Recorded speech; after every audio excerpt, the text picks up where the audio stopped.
Alors là, on va voir à cheval. On a vu toute la partie, on a vu une partie de la locomotion, notamment la longe. Donc c'était à pied. Maintenant, je vais essayer de me remettre dans ce cas de figure, c'est-à-dire d'avoir un cheval qui est donc en confiance. Il n'a pas peur de mes aides, c'est une base, c'est ce qu'on a vu ce matin en éthologie.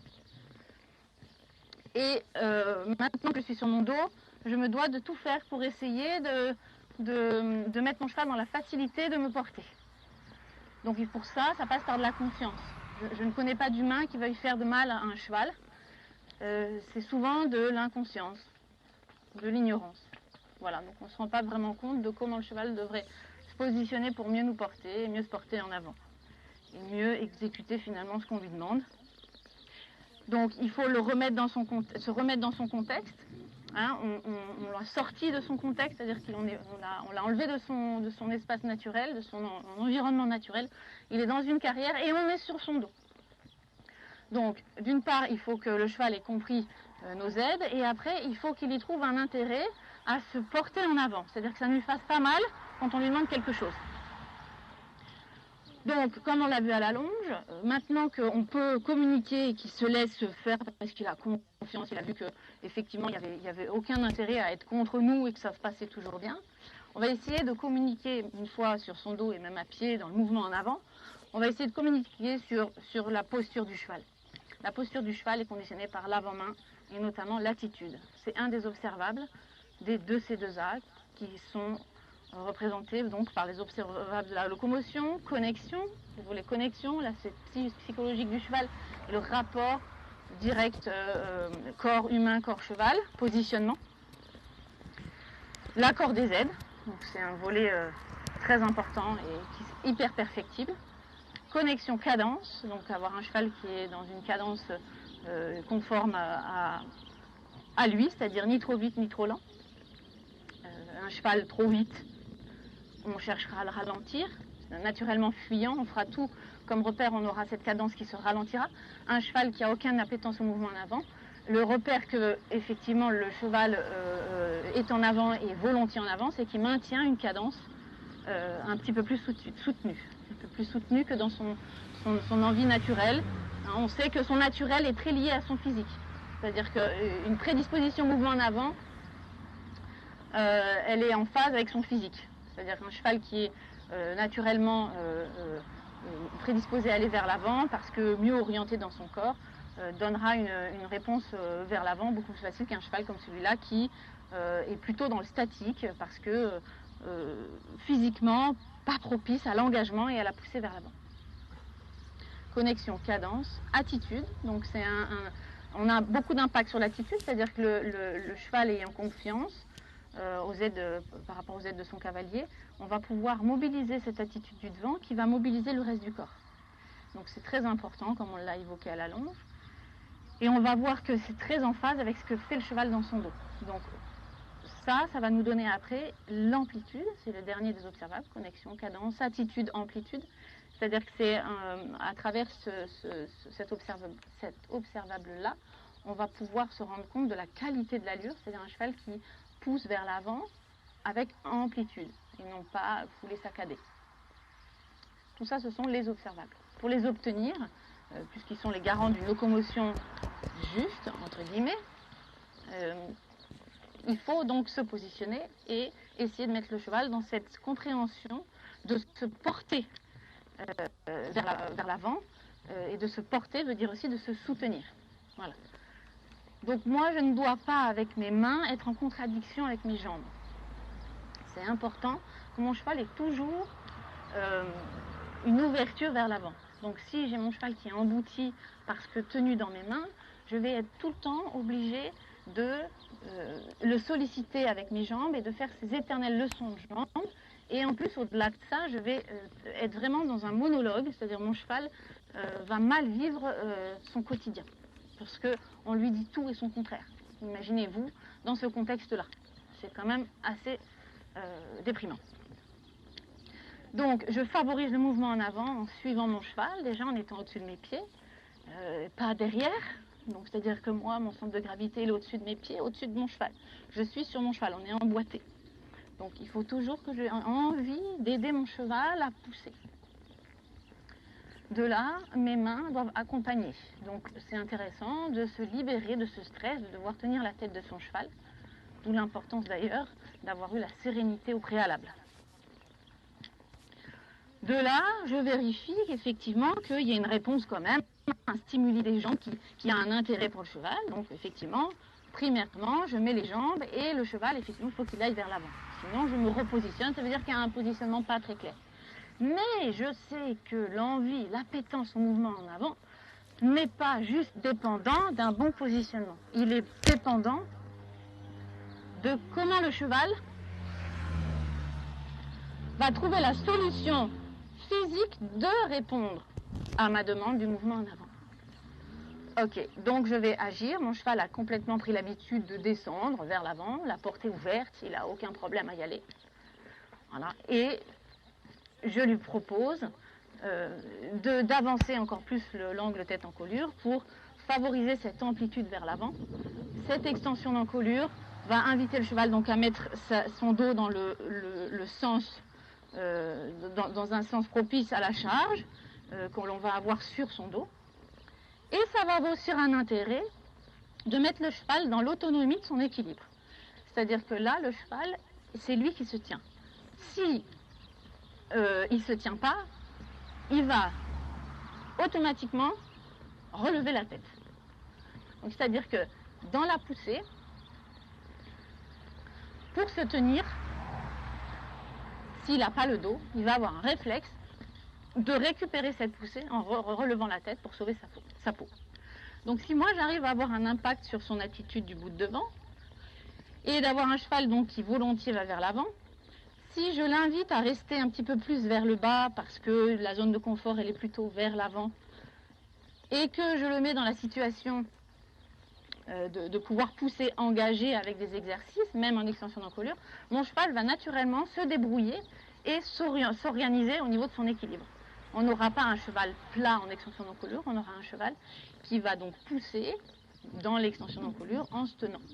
Sinon, il n'y aura pas d'extension d'encolure, il y aura régulièrement un phénomène de yo-yo, c'est un cheval qui va se relever dans son encolure, des interférences sur tous les autres observables, c'est-à-dire la cadence, une cadence complètement irrégulière, vite, rapide, calée, courir, et zéro amplitude. Voilà, donc le repère que mon cheval fonctionne dans l'extension d'encolure, c'est que tous les observables sont là. Je vais partir au trot. On va voir Célus au trot, complètement dans son naturel, en fait, sans moi qui le guide.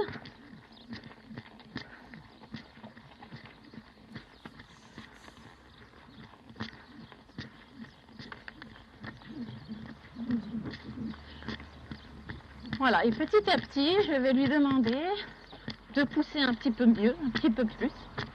Je vais juste l'orienter, solliciter par une gymnastique simple qui est d'un postérieur, en fait, que j'invite à venir croiser sous la masse, c'est-à-dire sous son ventre,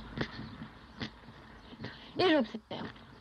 J'observe que tout d'un coup, les foulées de mon cheval changent. J'ai une amplitude horizontale, c'est un cheval qui pousse, c'est-à-dire que j'ai de moins en moins besoin de mettre mes jambes, et j'ai du soutien qui apparaît, une amplitude verticale. Je l'ai dénommé comme ça. C'est propre à moi, voilà, c'est-à-dire que je l'ai même dénommé par deux couleurs, c'est-à-dire que j'ai mis l'amplitude horizontale, cette faculté de pousser vers l'avant, on va dire que c'est la couleur bleue. La verticalité, la capacité au cheval de se soutenir un peu vers le haut dans sa poussée, c'est le jaune. Et moi, je veux les deux, le vert. C'est ce que le cheval est en train de me donner là. Ah. Bien. La difficulté va être donc de garder le vert, c'est-à-dire donc l'alliance des deux poussées, et cette volonté à nous la donner, sans paradoxe, c'est-à-dire que le cavalier est en train de tirer pousser, jusqu'au rassemblé, le plus ultime. D'autant plus challengeant en fonction du physique du cheval. Je vais repartir au trot. Je ne demande rien. Si je garde mes rênes courtes, il ne descendra pas. Je ne vais pas favoriser une mise en place musculaire. En fait, je ne vais pas favoriser et inviter le cheval à aller se donner plus physiquement. Je vais ouvrir les doigts, rien d'autre. J'ouvre la porte, les foulées s'agrandissent. Très très bien. Et là maintenant, je vais le guider dans un exercice pour que la foulée s'agrandisse et le soutien perdure.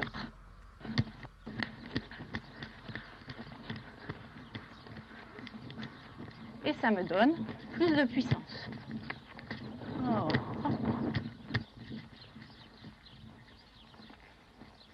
Donc là, je fais juste une simple mobilisation d'un postérieur sur un cercle, ce qui est un exercice doux et progressif.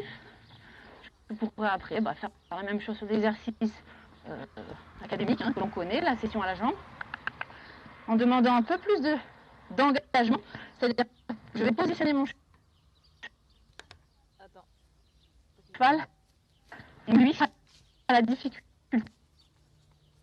dans un premier temps, dans le latéral, le cheval, j'arrive pas à pousser.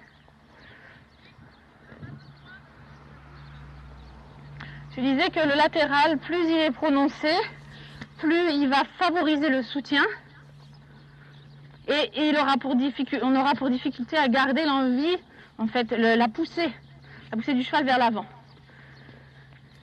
Donc il faudra faire attention de mettre le cheval dans zéro paradoxe et pas sous prétexte que je mets mon cheval dans l'exercice, je le tiens dans mes mains. Donc pour garder toujours le chanfrein libre d'avancer. Voilà. D'où l'importance de peaufiner la corde des aides et d'avoir un cheval qui se tient. Donc je vais être obligé de... Je vais limiter l'amplitude.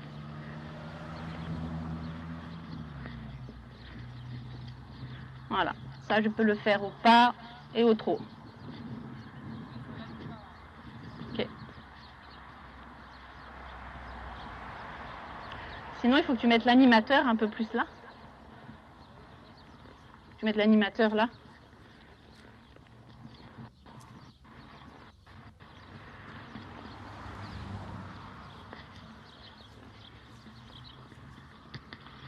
Alors, je vais faire la suite, qui est le travail sur des rênes plus ajustées. Donc la difficulté, ça va être de conserver cette envie, en fait, le cheval et puis cette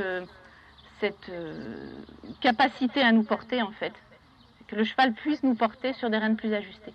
Donc c'est-à-dire qu'on va le déposséder de son envergure, puisqu'on va lui prendre la tête, le mettre dans un costume beaucoup plus court, vous voyez. Donc là, il ne va pas falloir qu'il se soustrait et qu'il se mette justement dans des allures rétrécies et qu'il ne se livre plus. Donc ça fait des chevaux soit qui ne se livrent plus, soit des chevaux qui rétivent, on appelle ça rétiver, c'est-à-dire manifestent par un comportement, ils protestent en fait par rapport à une douleur. C'est-à-dire un cheval qui a mal parce qu'il se cambre dans son dos, les courbures inverses du dos fait que les apophyses se touchent. Donc ça crée des points de tension. Après, les cervicales sont bloquées parce que le cheval est contraint dans la main. Donc l'idée, c'est d'arriver à se questionner sur la notion sportive. C'est ma quête en tout cas. Je l'ouvre à des gens qui ne sont pas du tout dans le sport aussi. Mais personnellement, en plus, j'ai un cheval qui me pose tout un tas de questions pour aller dans le sport. Je pense que c'est pas par hasard qu'il est sur mon chemin d'ailleurs. Et donc, cette question de comment arriver à exécuter des exercices qui sont assez contraignants, qui mettent le cheval dans un schéma physique contraignant, que le cheval est capable de nous donner, mais partiellement dans la nature, c'est-à-dire que pour aller saillir une jument, il va se rassembler avant pour faire le beau, pour faire un sprint, il va déployer, en fait, physiquement, il est capable de nous donner beaucoup de choses, mais pas sur une durée qu'on lui demande, c'est-à-dire pas sur la durée demandée dans le sport. Donc il va falloir donc le préparer. L'extension d'encolure en fait partie. Et le travail à niveau, ça permet plus de disponibilité, donc il faut avoir une maniabilité du cheval. Et donc on va l'inviter à remonter sa tête, donc on va ajuster les rênes. Et là, on va essayer de faire en sorte qu'il fonctionne dans son dos, exactement de la même manière que ce qu'on a vu avec l'extension d'encolure tout à l'heure, ce que j'ai expliqué à la longe. La seule nuance, c'est que la tête remontant, il faut faire très attention donc que le dos ne se creuse pas, et que cette tête qui remonte, plus elle va être en haut, plus, pour que le dos ne se lâche pas, ça va être en phase avec ce que le cheval est capable d'abaisser au niveau de ses hanches. Donc, c'est-à-dire qu'il va y avoir la tête qui monte en phase avec ce que les hanches abaissent. Si bien que ce cheval-là, qui a une difficulté au rassemblé, je vais pouvoir partiellement avoir une attitude très conforme à ce que les juges veulent, mais pour garder la motivation de mon cheval et l'envie d'aller faire son Grand Prix, il va falloir tout le temps que je le remette dans son degré de rassemblé à lui.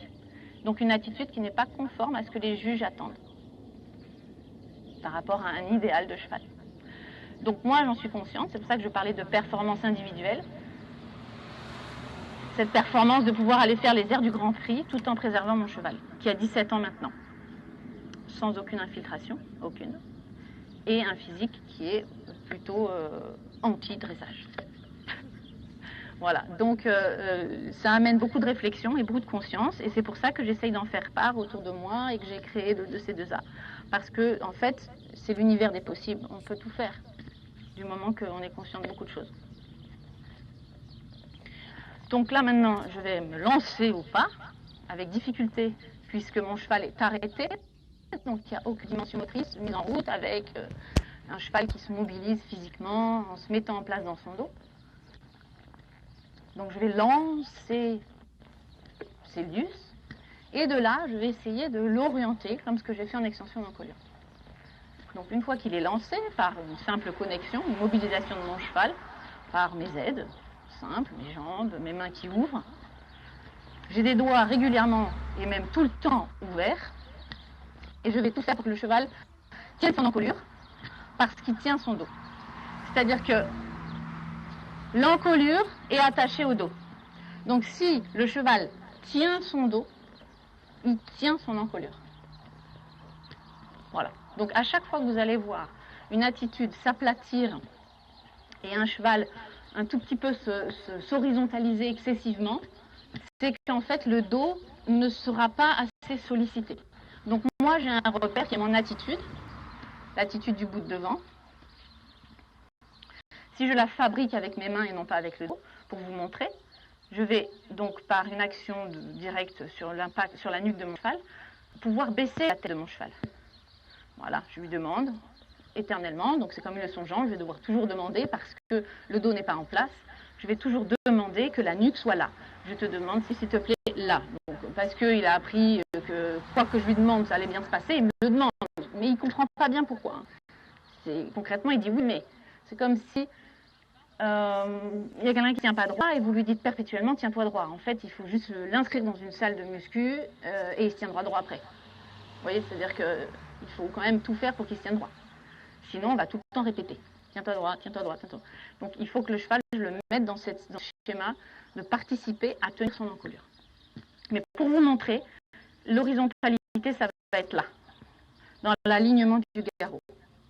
Petit à petit, le cheval va se tenir un petit peu plus haut, en voussant un petit peu son encolure, parce qu'il va vousser un peu son dos. C'est-à-dire que c'est le dos qui va tirer l'encolure, qui va tenir l'encolure, le port d'encolure. Si bien que quand les chevaux font les beaux, en fait, ils tendent leur dos et tac, l'encolure se tend. Ils ne font pas les beaux comme ça, la ventre. En général, ça va avec une posture du dos, d'un ensemble. Voilà. Donc là, maintenant, je le relance. Allez, garçons.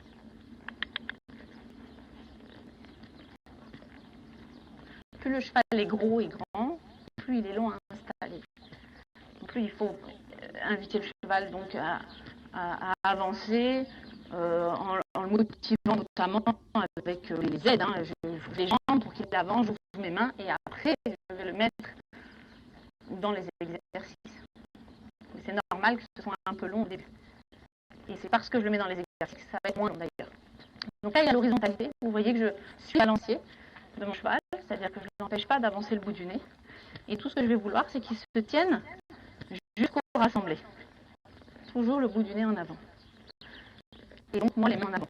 C'est pas dans un ramené. Alors, ça ne veut pas dire que je ne le fais pas et que des fois, je suis pas en l'air. Hein. parce qu'en fait, c'est compliqué l'équitation. Hein, c'est-à-dire que pour pouvoir avoir ces propos-là, j'ai cherché et j'ai passé par des périodes où je me suis retrouvée dans des impasses. Hein, c'est un peu normal, donc tout le monde passe par là, je pense, et il faut l'accepter. Je pense que l'important, c'est de se poser les questions. Et oui. Je vais donc gymnastiquer mon cheval pour lui expliquer comment pousser, comment s'orienter. Donc, session à la jambe.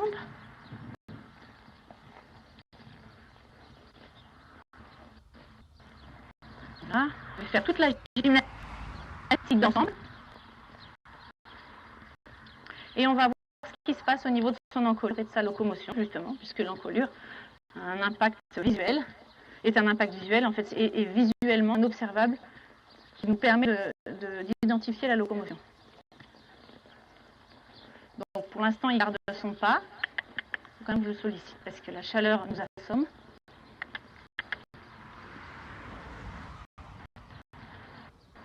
Je ne peux pas aller dans les pans dedans.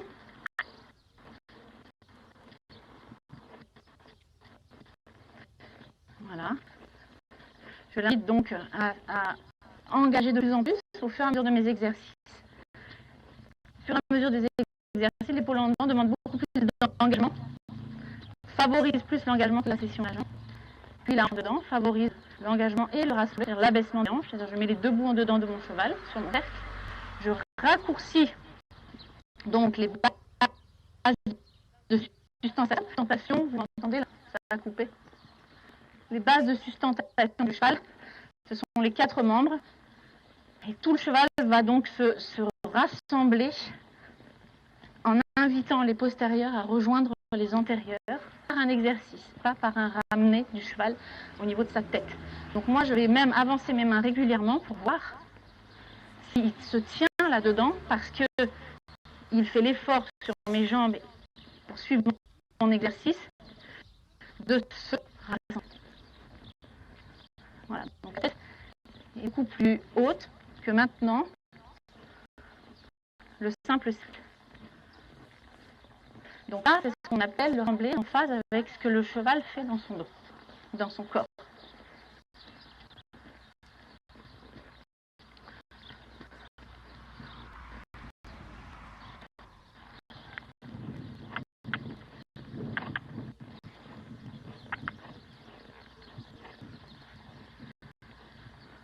Je conserve toujours l'amplitude, c'est-à-dire l'amplitude horizontale, le cheval qui pousse vers l'avant.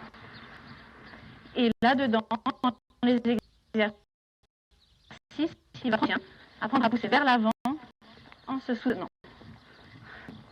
Voilà, je vais aller dans le rassemblé, c'est-à-dire que je rapproche les postérieurs des antérieurs en ramenant les postérieurs sur une deuxième piste par rapport aux antérieurs.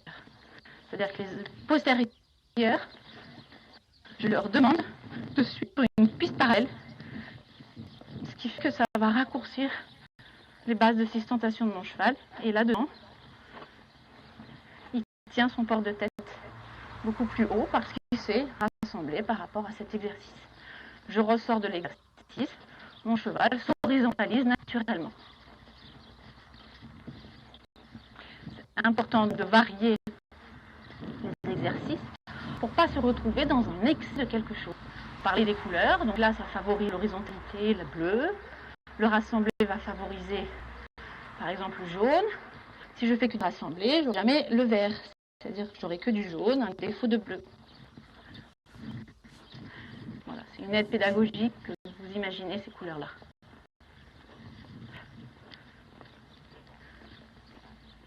Je vais essayer de faire ça pas trop. Donc volontairement, j'enlève tout. Mudrobe, je me mets en petit filet pour me reste réellement. Voilà. Parce que le Grand Prix, en fait, maintenant, on va pouvoir le dérouler en filet, mais c'était obligatoire. Et ça peut sauver les meubles par moment.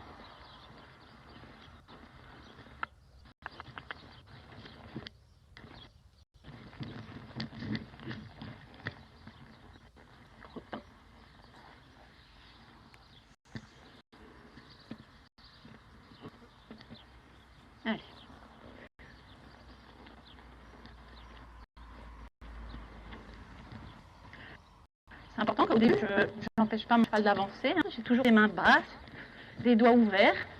Ça va être une position de coude, plus ou moins vers l'avant. Et mon cheval va devoir suivre mes coudes en utilisant la remontée de ses abdominaux et l'abaissement de ses hanches.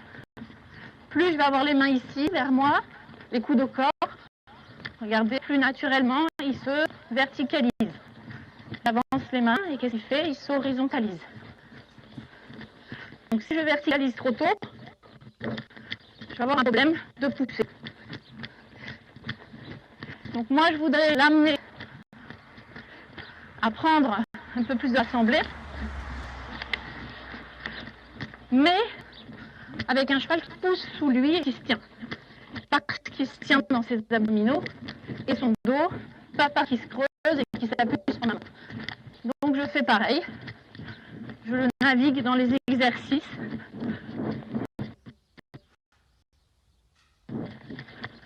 Sur des rênes demi-longues, dans un premier temps, pour libérer l'encolure et que ce soit vraiment pris de ce qu'il fait et pas de moi qui le tiens.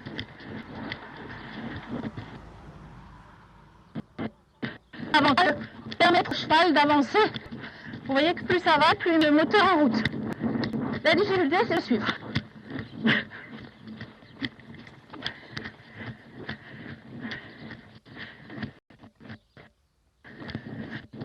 Donc là maintenant, je vais inviter mon cheval à garder cette énergie jusqu'au rassemblé.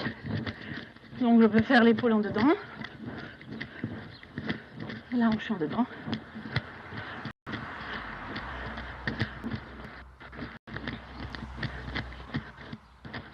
Et j'observe. Alors, mon cheval commence à se rassembler en gardant la poussée. Petit à petit, je vois que son physique est en train de se modifier par rapport à mes exercices. J'ai des observables qui sont toujours là. L'attitude conforme au degré de rassemblée de mon cheval. Le chanfrein avant de la verticale. Une cadence plutôt régulière. Même au contraire qui se soutient au fur et à mesure, donc ça veut dire qu'il se bonifie. Et surtout dans l'amplitude. Horizontale et verticale.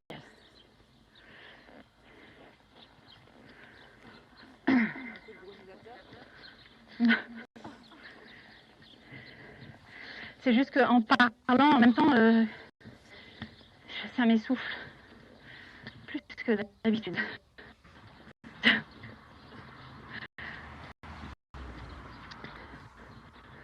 C'est bien mon petit cheval.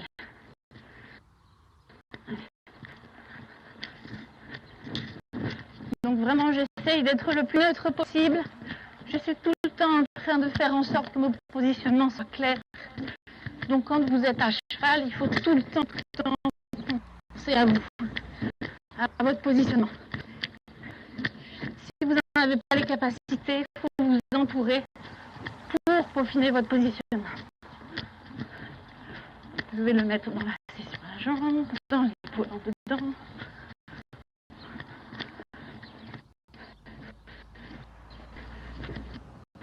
Et dans la jambe. Hop, il va un petit peu manger l'exercice. Ils ont tous des difficultés en fonction de... C'est ce qu'on apprend d'ailleurs, c'est-à-dire à gérer les dissymétries des chevaux par simple gymnastique d'ensemble. Enfin, bon, pas de tout l'exercice. Je croyais que je vais m'arrêter.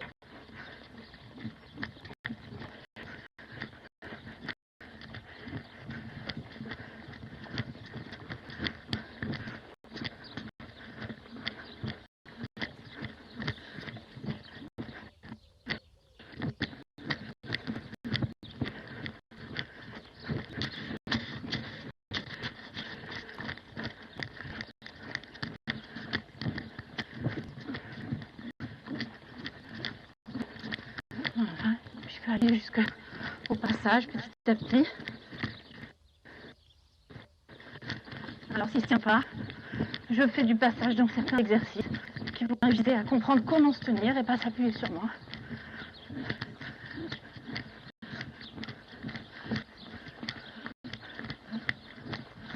Et je repars. Et je galope, par exemple, favoriser la poussée. C'est-à-dire que la variation des allures invite mécaniquement le cheval à pousser.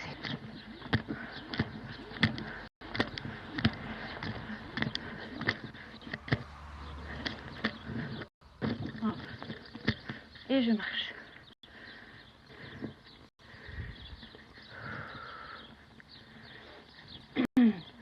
Avant un départ au galop, si je veux donc rassembler mon cheval avant de partir au galop, je dois rassembler mes perles. Donc je dois perdre l'amplitude horizontale sous prétexte, enfin la pousser à l'avant, sous prétexte que je veux un départ plus soutenu. Donc je vais le mettre dans les aides d'exercice avant de partir. Sans jamais interrompre le balancier du cheval dans le pas.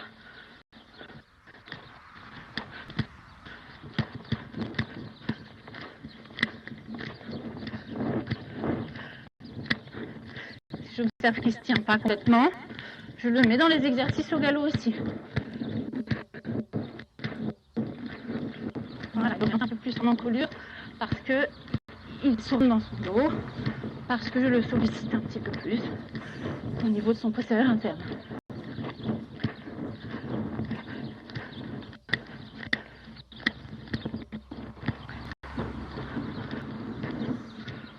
Je peux l'inviter à venir se rassembler. Vous allez voir l'encolure va se modifier par rapport à l'abaissement des hanches. C'est important que je sois neutre dans mes mains. Je ressors un peu. Et je reviens dans l'effort. Qui est son effort à lui, c'est-à-dire le rassembler, c'est un effort pour lui.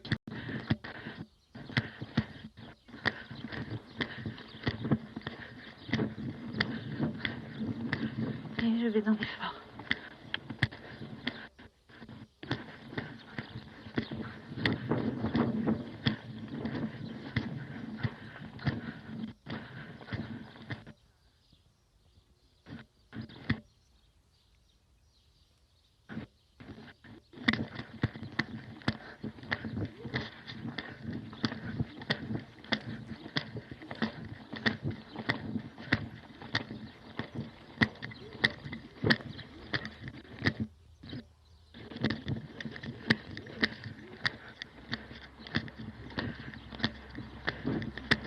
J'essaye d'être en descente de main le plus possible pour pas l'embêter dans son rassemblement.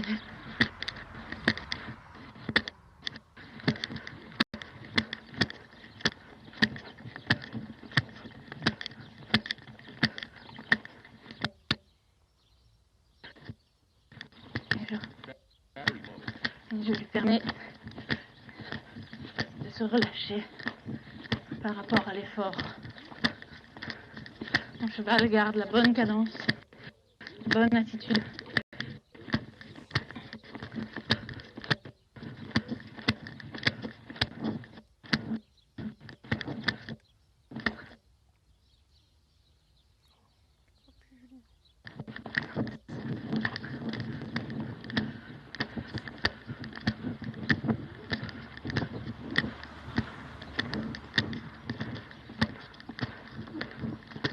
Voilà.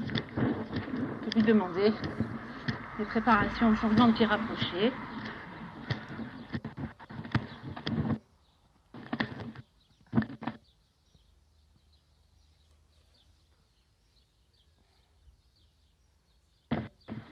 Sur la main, on va essayer le moins de mains possible.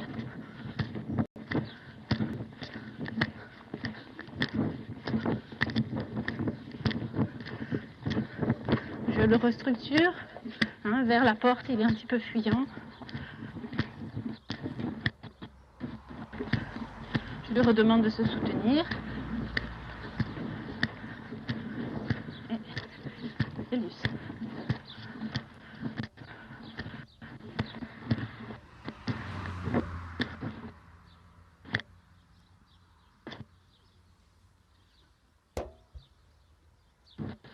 De se soutenir.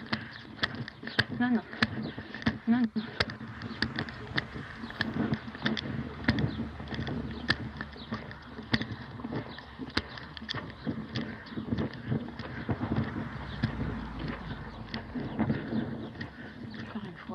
laisserai là-dessus.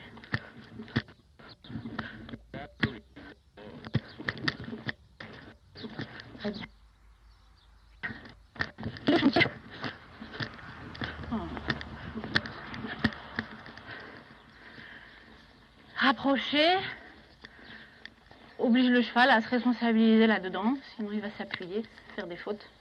Les fautes que vous voyez, c'est des fautes où il lâche le dos. Donc on va rechercher les mêmes principes de la locomotion jusqu'aux aires les plus difficiles. Et ce sera exactement pareil à l'obstacle.